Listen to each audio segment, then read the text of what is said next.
Bonjour. Dans les épisodes précédents, on se rend compte que Dieu fait beaucoup de promesses et notamment, dans le dernier épisode, Dieu fait la promesse à Abraham d'une énorme descendance, d'une très grande descendance telle qu'on ne peut pas la compter. Mais les années avancent, les années passent et toujours rien, pas de descendants, pas de fils. Il faut savoir qu'à l'époque de laquelle on parle, Abraham a environ 85 ans, sa femme en a 10 de moins, 75, il est donc extrêmement difficilement imaginable qu'ils vont avoir un enfant. Sarai décide donc de prendre une initiative pour avoir un fils et elle va prendre une jeune servante qui s'appelle Agar et elle propose à Abraham que celui-ci couche avec de telle manière à ce qu'il puisse avoir un enfant au travers elle. Il semble que ce soit une coutume à l'époque, que les femmes aisées et riches aient cette coutume.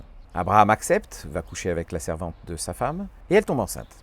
Agar tombe enceinte et Agar devient méprisante à l'égard de sa maîtresse à partir du moment où elle est enceinte. Sarai vient se plaindre auprès d'Abraham et lui dit voilà, depuis qu'elle est enceinte, elle me traite pour rien, c'est une violence qui m'est faite, c'est de ta faute, en clair c'est de ta faute, et elle assume absolument pas ce qui se passe. Abraham lui répond écoute, c'est ta servante, tu en fais ce que tu en veux. Et Sarai se met à maltraiter Agar. Agar s'enfuit et elle va dans le désert, près d'une source. Arrivé près de cette source, au bout d'un certain temps, un messager de Dieu, est-il dit, vient la voir et lui dire mais qu'est-ce que tu fais là, d'où tu viens, Agar? Et Agar lui répond, voilà, ma maîtresse me maltraite, je suis enceinte, mais ma maîtresse me maltraite. Et le messager de Dieu lui enjoint de faire quelque chose d'un peu étrange.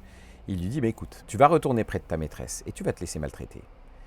Tu vas enfanter un fils. Ce fils, tu le nommeras Ismaël, et je ferai de lui une immense nation.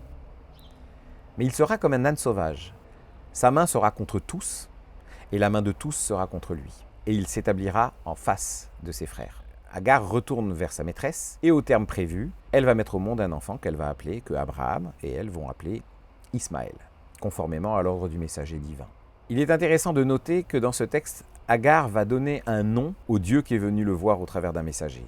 Et elle va donner le nom El Roi, ce qui signifie El, ça veut dire Dieu, et Roi qui me voit.